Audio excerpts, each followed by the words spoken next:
क्या पढ़ाया था पिछली क्लास में? पर सिस्टम में कहाँ तक?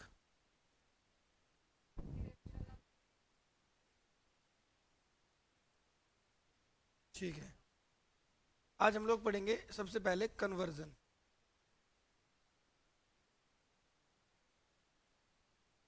कन्वर्जन का मतलब बदलना। ठीक है। जो डेसिमल नंबर है उन्हें पी बाई क्यू की फॉर्म में बदलना है। पहले टर्मिनेटिंग नंबर, जो टर्मिनेटिंग डेसिमल नंबर है उन्हें पी बाई क्यू की फॉर्म में कैसे बदला जाए। मैंने बोला 2.45, इसे पी बाई क्यू की फॉर्म में बदलना है ना। तो कैसे बदलेंगे हम लोग? 2.45 इसके नीचे मान लेंगे 1, और आगे जितने डिजिट हैं उतनी जीरो लगा देंगे, और ये दशमलव यहाँ से हट के कहाँ चला जाएगा? एंड में। और एंड में दशमलव की कोई वैल्यू नहीं होती, तो ये क्या बन जाएगा? 245/100। 5 से कैंसिल करेंगे, 5 चौक 20, 5 तीन 45, फिर 5 से कैंसिल करेंगे 20, और 20 दूनी 40, 2 सही 9/20, ये इसका आंसर आ जाएगा। पी बाई क्यू में मैंने इसको कन्वर्ट कर लिया। या अगर मैं चाहता तो मैं ऐसे भी कर सकता हूँ, 2 को अलग कर लूंगा और 0.45 को अलग कर दूंगा, और इसको कन्वर्ट करूंगा, इसके नीचे 1 मान लूंगा और आगे जितने डिजिट है उतनी जीरो लगा दूंगा। 5 से कैंसिल करूंगा 9, 5 से कैंसिल करूंगा 20, आंसर आ जाएगा 2 से ही 9/20। समझ आई ये बात? इस तरीके से मैं इसको चेंज कर सकता हूँ।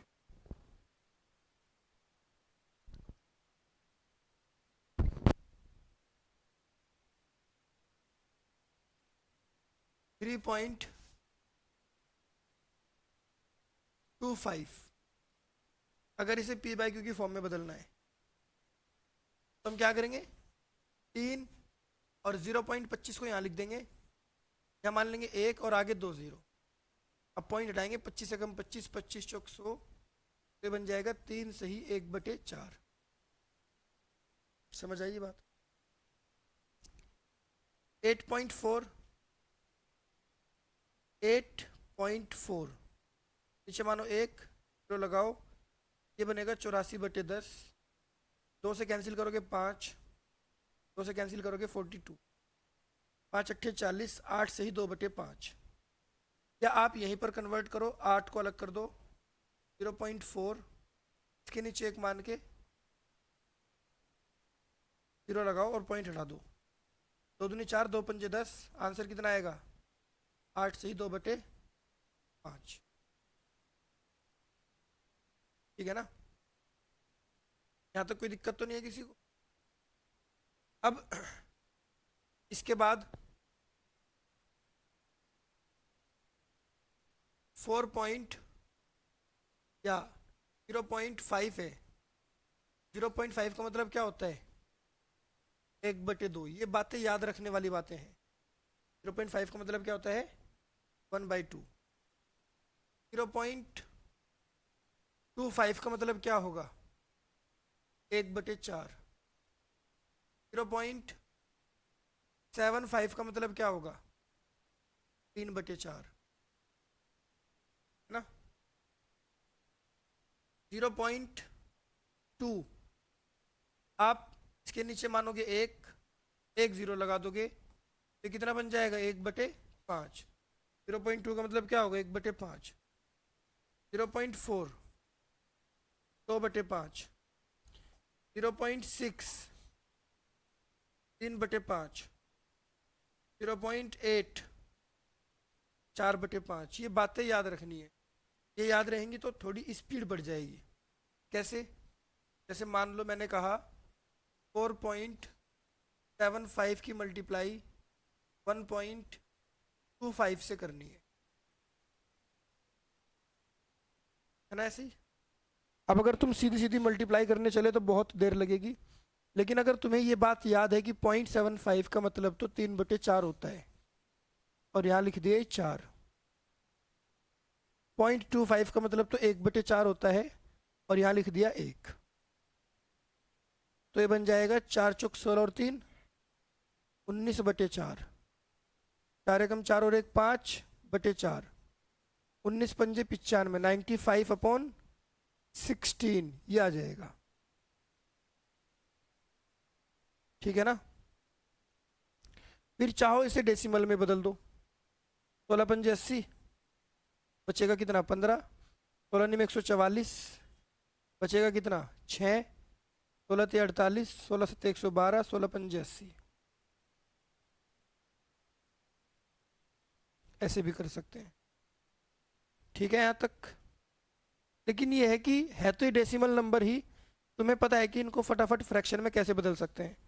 अगर मैंने बोला 3.5 की मल्टीप्लाई 8.5 से करो, अभी क्या लिखा है 3.5 और ये क्या लिखा है 8.5, 3.5 क्या होता है 7 का आधा, और 8.5 क्या होता है 17 का आधा। 17 7 कितना हो जाएगा 119, और 2 दूनी कितना हो जाएगा 4, 4 दूनी 8, बचेगा कितना 3, 4 निम 36, 4 7 28, 4×5 20, 29.75। आई बात समझ में। जैसे मैंने पूछा 4.5 क्या है, आप बोलोगे 9 का आधा है। 5.5 क्या है 11 का आधा है। 16.5 क्या है 16 का डबल करो 32, 32 और 1 33 का आधा है ये। अब मैंने कहा 16.5 की गुणा 18.5 से करनी है। 16.5 की गुणा किससे करनी है 18.5 से। 16.5 किसका आधा है 33 का आधा, और 18.5 किसका आधा है 37 का आधा। 18 दूनी 36 कर दो। अब इन दोनों की मल्टीप्लाई कर लो, 7 या 21, 7 3 10 या 30, 30 और 2 32, 3 या 9, 9 3 12, और बटे में 4।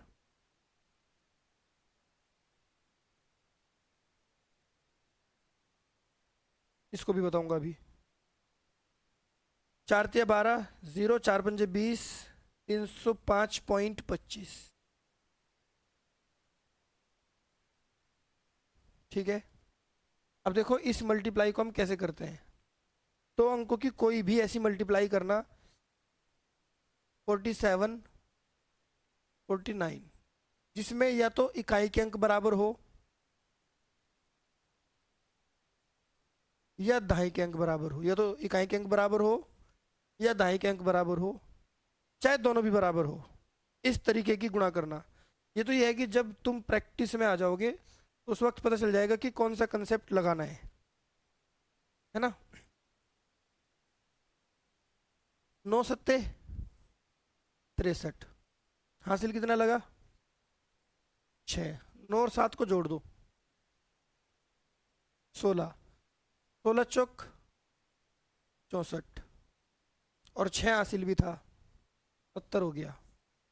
अब हासिल कितना लगा 7, 4 चौक 16 और 7 23। फिर से समझो, 3 तिया 9, इन दोनों को जोड़े, दोनों बराबर नहीं है, 8 7 15, 8 और 7 15 तिया 45। कोई हासिल लगा यहाँ पर पहले नहीं, 5 लिख दो। 8 7 56, 56 और 4 60।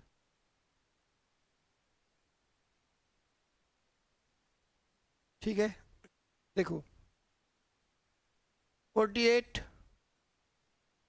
78, 69 67, 8 8 64, हासिल कितना 7 4 11, 8 88, 88 और 6 94, हासिल कितना 9, 7 चौक 28 और 9 37। यहाँ देखो 9 7 63, हासिल लगा 6, 9 7 16 छिंग 96 और 6 102, हासिल लगा 10, 6 छिंग 36 और 10 46। बात बनेगी प्रैक्टिस से। ठीक है, तो ये कन्वर्जन जो मैंने सिखाया है किस चीज का था? क्या हुआ, नहीं आई समझ में बात? जो मैंने मल्टीप्लाई करनी बताई इसमें यह है कि कोई भी डिजिट सेम होनी चाहिए, या तो इधर वाली या इधर वाली, तब ये बात बनेगी। डिजिट सेम ना हो फिर नहीं बनेगी ये वाली बात, ये वाली नहीं बनेगी फिर तो ये वाली बनेगी।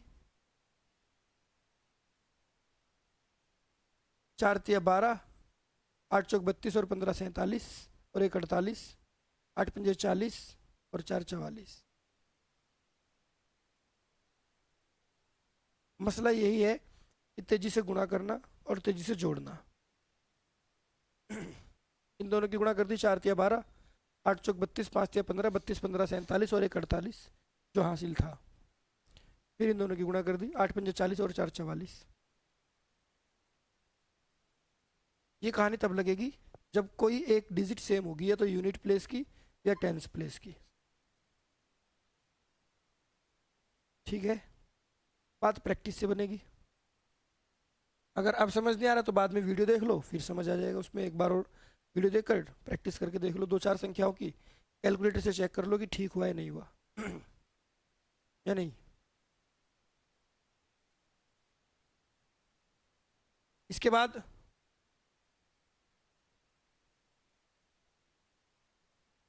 हम बात करते हैं नॉन टर्मिनेटिंग की। नॉन टर्मिनेटिंग एंड रिपीटिंग, जो मतलब टर्मिनेट ना हो लेकिन रिपीट हो, उन्हें तो हम पी बाई क्यू की फॉर्म में लिख ही सकते हैं, है ना? वो तो रैशनल होती है। जैसे फॉर एग्जांपल 0.8 के ऊपर बार, बस यही सवाल डीएसएसबी ने पूछ लिया था, बस इतना सही। लेकिन सवाल कितना भी खतरनाक हो सकता है। 1.49 के ऊपर बार, 1.49 के ऊपर बार, है ना? 3.784 के ऊपर बार, 6.125 के ऊपर बार। सवाल कैसा भी हो सकता है। अब इस सवाल को हमने पी बाई क्यू में बदलना है, तो कैसे बदलना होगा? सबसे पहले ये बात लिखनी है, ये नोट बनाकर लिखना है। पूरी संख्या में से, पूरी संख्या में से बिना बिना बार की संख्या को घटाओ, बिना बार की संख्या को घटाओ, चाहे दशमलव से पहले हो वो, दशमलव से पहले हो या बाद में। कौन? बार। पूरी संख्या में से बिना बार वाली संख्या घटा दो, पूरी संख्या में से। जैसे अगर मैं यहाँ की बात करूं तो यहाँ पूरी संख्या क्या बनेगी? 8, और बिना बार वाली कौन है? 0। जैसे मैं यहाँ की बात करूं पूरी संख्या क्या बनेगी? 149, और बिना बार वाली कौन है? 1। जैसे यहाँ की बात करूं पूरी संख्या क्या है? 149, और बिना बार वाली कौन है? 14। यहाँ की बात करूं पूरी संख्या क्या है? 3784, और बिना बार वाली कौन है? 37। आई समझ में बात? पूरी संख्या में से क्या करना है? बिना बार वाली संख्या को घटा देना है। दूसरा, डेनोमिनेटर में, मतलब हर में, डेनोमिनेटर में उतने 9 लगाओ, उतने 9 लगाओ जितने अंकों पर, जितने अंकों पर बार हो, जितने अंकों पर बार, और उतनी 0 लगाओ, उतनी 0 लगाओ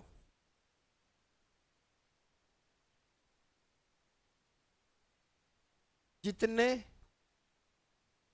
अंकों पर जितने अंकों पर दशमलव के बाद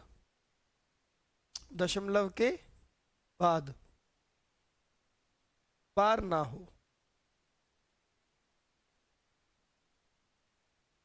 डिनोमिनेटर में उतने 9 लगाओ जितने अंकों पर बार है, और उतनी 0 लगाओ जितने अंकों पर दशमलव के बाद बार ना हो। जैसे यहाँ दशमलव के बाद बार कितने अंकों पर है? 1, तो इसका आंसर क्या आएगा? 8/9।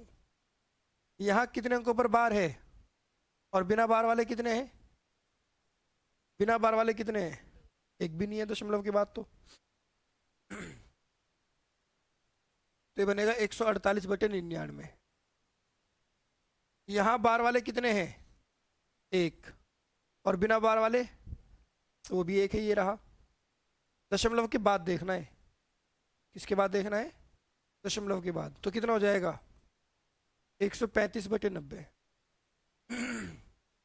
15 में 135, 15 छिंग 90।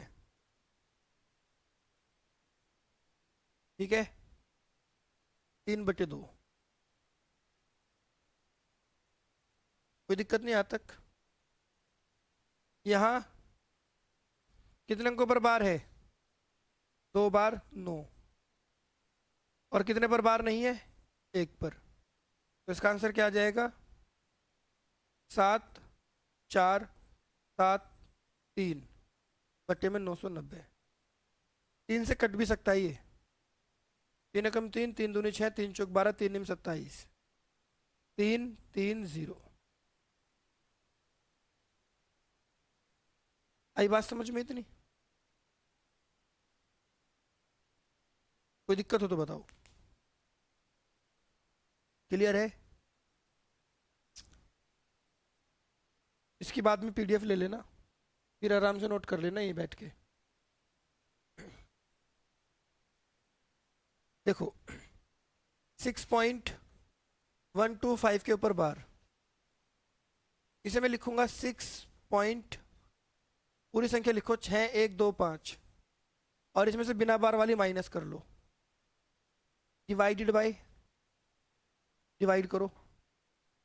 कितनी बार 9 लगेगा? 1 बार। और 0 कितनी बार लगेंगी? 2 बार। तो ये क्या बनेगा? 25 माइनस 12 13, 6100 माइनस 600 5500 बटे में 900।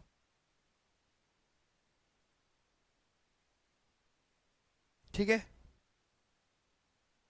और अगर इसे मिक्स फ्रैक्शन में बदलना है तो 9 छिंग 54, 6 से ही कितना आ जाएगा? 5400 माइनस करेंगे 113/900। ये हो गया मिक्स फ्रैक्शन में। इसमें आ गए मिक्स फ्रैक्शन में। ये है इम्प्रॉपर फ्रैक्शन। इम्प्रॉपर फ्रैक्शन, अनुचित भिन्न। अनुचित भिन्न किसे कहते हैं? जिसमें अंश बड़ा होता है हर से। और प्रॉपर फ्रैक्शन किसे कहते हैं? जिसमें अंश छोटा होता है हर से। और ये है मिक्स फ्रैक्शन, मिक्स्ड फ्रैक्शन, मिश्र भिन्न। मिश्र भिन्न, मिश्र भिन्न क्या होता है? मिश्रण होता है, मिश्रण। ये होल नंबर है और ये प्रॉपर फ्रैक्शन है। मिश्र भिन्न दो चीजों का मिश्रण होता है, होल नंबर का और प्रॉपर फ्रैक्शन का। समझ आई बात? कोई दिक्कत नहीं आज तक? तो यहां से मैंने पहले p/q में बदला और फिर इसे मिक्स फ्रैक्शन में ले आया। और अगर मैं चाहता सीधा मिक्स फ्रैक्शन में ही लाना तो मैं इसको ऐसे भी तो लिख सकता हूं, ये सोच सकता हूं। तो 6 को तो कर दिया मैंने अलग, इसको बोल दिया 125। बिना बार वाला कौन है? 12। 1 अंक पर बार है, 2 अंकों पर बार नहीं है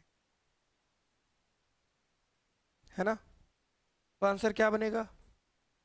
6 से ही 113/900। मतलब डिपेंड करता है कि हमारे ऑप्शन किस फॉर्म में दे रखे हैं। अगर ऑप्शन मिक्स फ्रैक्शन में दे रखे हैं तो सीधा मिक्स फ्रैक्शन में ही बदल लो बस। और अगर ऑप्शन इम्प्रॉपर फ्रैक्शन में दे रखे हैं तो फिर सीधा इम्प्रॉपर में बदलो। ऐसा नहीं करना कि पहले इम्प्रॉपर में बदलोगे फिर वहां से मिक्स फ्रैक्शन में लाओगे, इससे टाइम लगेगा। आया समझ में? चलो तो ठीक है, मिक्स फ्रैक्शन में बदल के दिखाना है आप लोगों को। 4.84 बदलो मिक्स फ्रैक्शन में।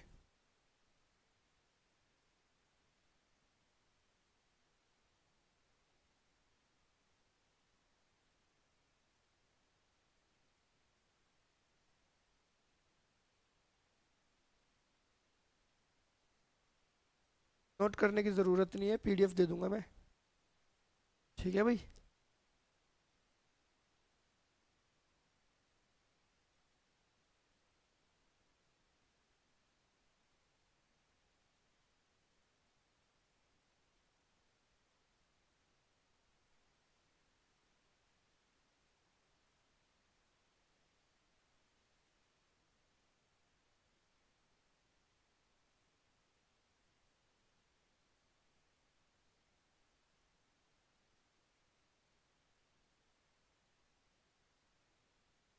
आया आंसर?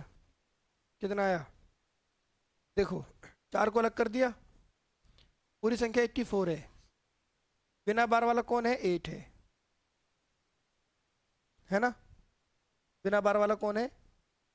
एक अंक के ऊपर बार है उसे 9 बोल दो, एक पर बार नहीं उसे 0 बोल दो। 4 से ही 76/90। 4 से कट भी जाएगा ये, 4 से कटेगा, 2 से कटेगा, 38/45। तो ये बन जाएगा 4 से ही 38, 38/45। ठीक है, कोई दिक्कत नहीं इसमें। एक सवाल और करके दिखाओ, फिर आगे बढ़ेंगे।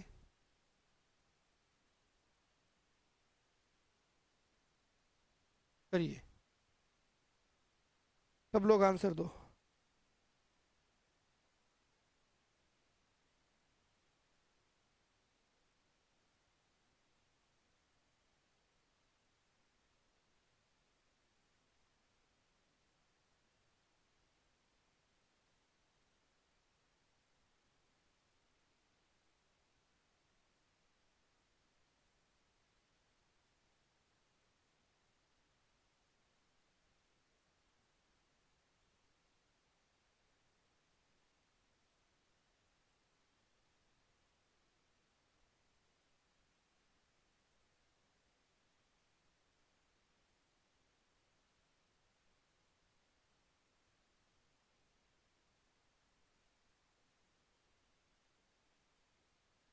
देखो, 4 प्लस 0.84 के ऊपर बार, तो 4 और इसको पूरे को लिख दो 84। बिना बार वाला 8 है वो माइनस कर दो, पूरी संख्या में से उसे माइनस कर दो जो बिना बार का है। 3, पूरी संख्या लिखो 1626। बिना बार का कौन है उसे माइनस कर दो। समझ आई बात? फिर बार कितनों पर है और बिना बार वाले कितने हैं? तो ये बन जाएगा 1610 में, इससे कैंसिल हो जाएगा 161 में 990। ठीक है, एक और करेंगे 1.15। बताओ।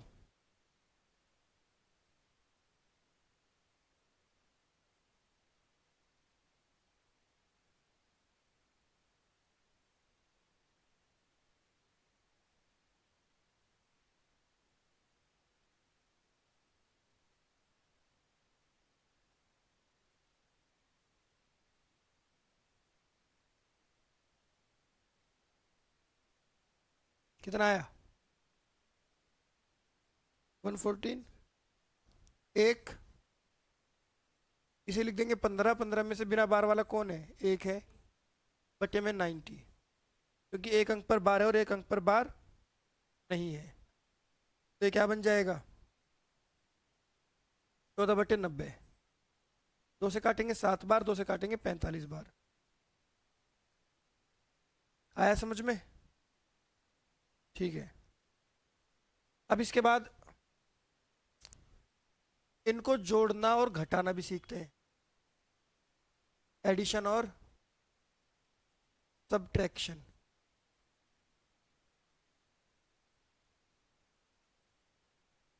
4.8 के ऊपर बार प्लस 2.34 के ऊपर बार, ये चाहिए। ये चलो पूरे के ऊपर ही लगा दो, इन्हें प्लस करके आंसर देना है। और 4 ऑप्शन दे रखे हैं और वो चारों के चारों ऑप्शन डेसिमल फॉर्म में ही है। तो पहला रास्ता तो ये है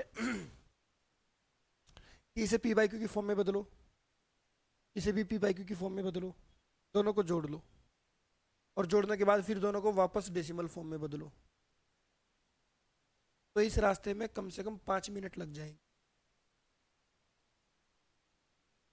है ना।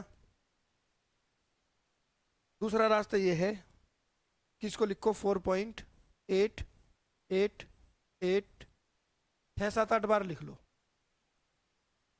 इसे लिखो 2.34343434, बस, और जोड़ दो, आंसर आ जाएगा। ना आपको पी बाई क्यू में बदलना पड़ेगा, ना आपको वापस जोड़कर फिर से डेसिमल में बदलना पड़ेगा, सीधा डेसिमल में ही आंसर आ जाएगा। 8 और 4, हासिल 1 लगेगा, यहाँ पर भी 12। अब यहाँ कितना हो जाएगा, 13। यहाँ कितना हो जाएगा, 12। यहाँ कितना हो जाएगा, 13। यहाँ कितना हो जाएगा, 12। यहाँ 13, यहाँ 12, 4 2 1, कितना हो जाएगा, 7.232323। यही पैटर्न चल रहा है।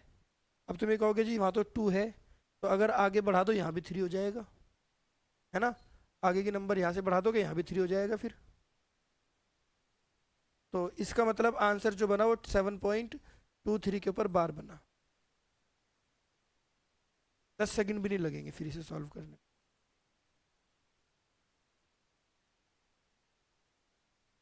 ठीक है।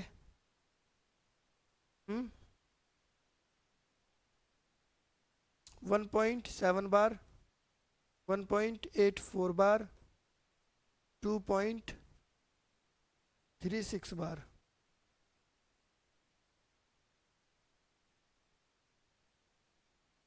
बताओ भाई सब लोग।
इस पर आया,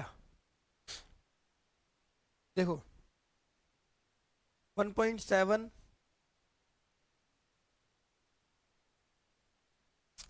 1.8, 4 4 4 4 4, 2.363636, इतने से बात बन जाएगी। अगर इतने से बात ना बने एक और लिख लो, ये लो 3647। 6 4 10 7 17, 7 3 10 5 15, 6 10 8 18, 7 और 7 14 और 1 15,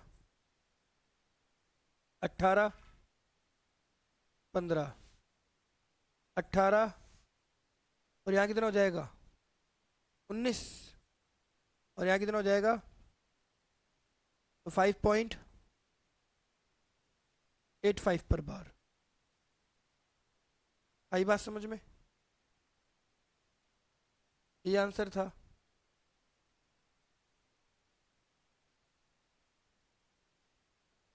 किसी का यहाँ तक कोई दिक्कत हो तो बताओ। अब इससे रिलेट करके क्वेश्चन सिंपलीफिकेशन में भी डाला जा सकता है, बोर्ड मास में डाल दिया, ऐसा भी किया जा सकता है। वो जैसे जैसे आगे बढ़ेंगे वैसे वैसे क्वेश्चंस देखते चलेंगे। एक और क्वेश्चन कर लेते हैं इसी के जैसे ही, फिर आगे बढ़ेंगे। 2.45 पर बार, 2.45 पर बार, 2.45 करिए।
हाँ भी हो गया। देखो 2.455 पी बाई क्यू में कन्वर्ट करके और फिर जोड़ना बहुत मुश्किल काम है। उस तरीके को फॉलो नहीं करना कि पहले पी बाई क्यू में कन्वर्ट कर रहे हो, फिर उसको ऐड कर रहे हो, फिर वापस से डेसिमल में बदल रहे हो। बहुत कॉम्प्लिकेटेड हो जाएगा। बस ऐसे लिखो, जितनी बार फैलाकर लिख सकते हो, 6, 7, 8 बार, और जोड़ दो। 5 और 5 10, फिर से 10, अब 11, फिर 10, 11, 10, 5 × 3 = 15, 1 16, 4 × 12 = 13, और 7, तो ये बना 7.3601 के ऊपर बार। सेकंडों के हिसाब से काम हो जाएगा। आई बात समझ में? ठीक है।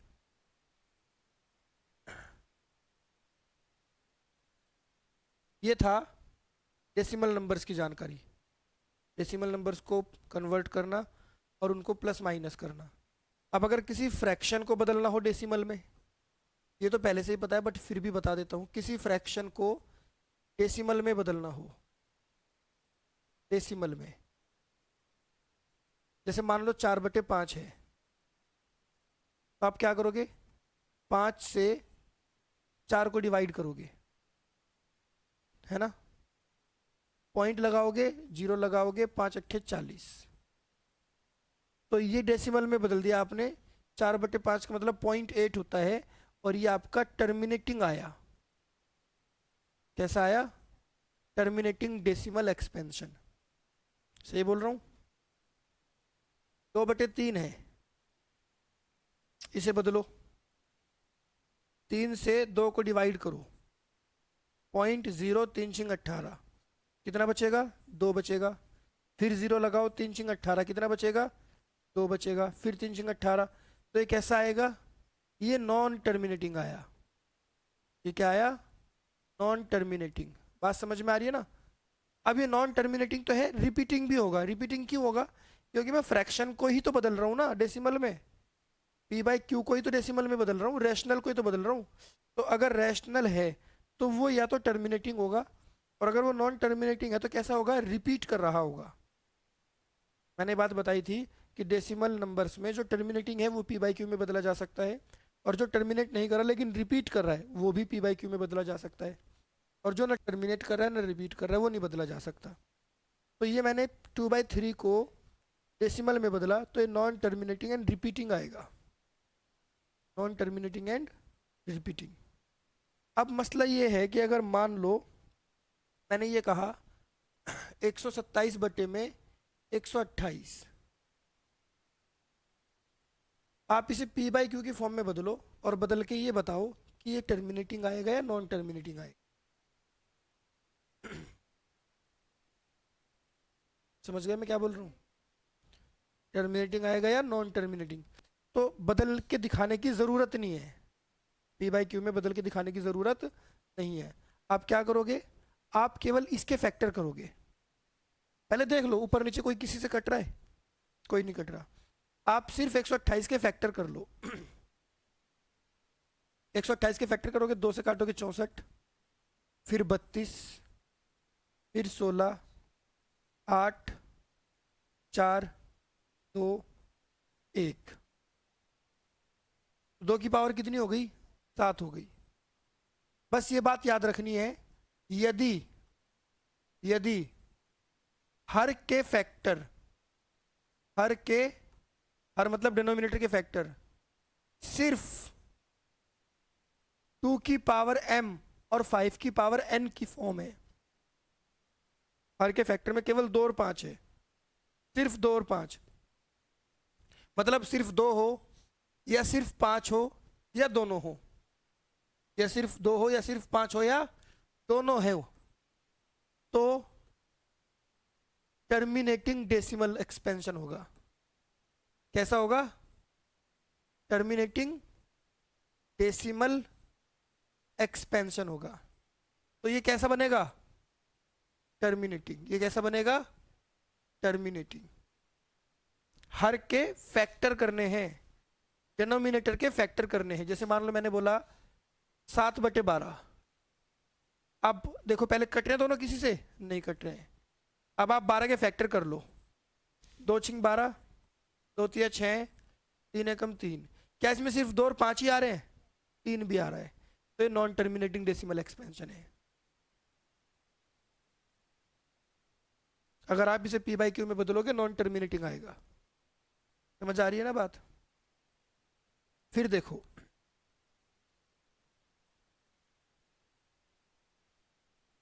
21/120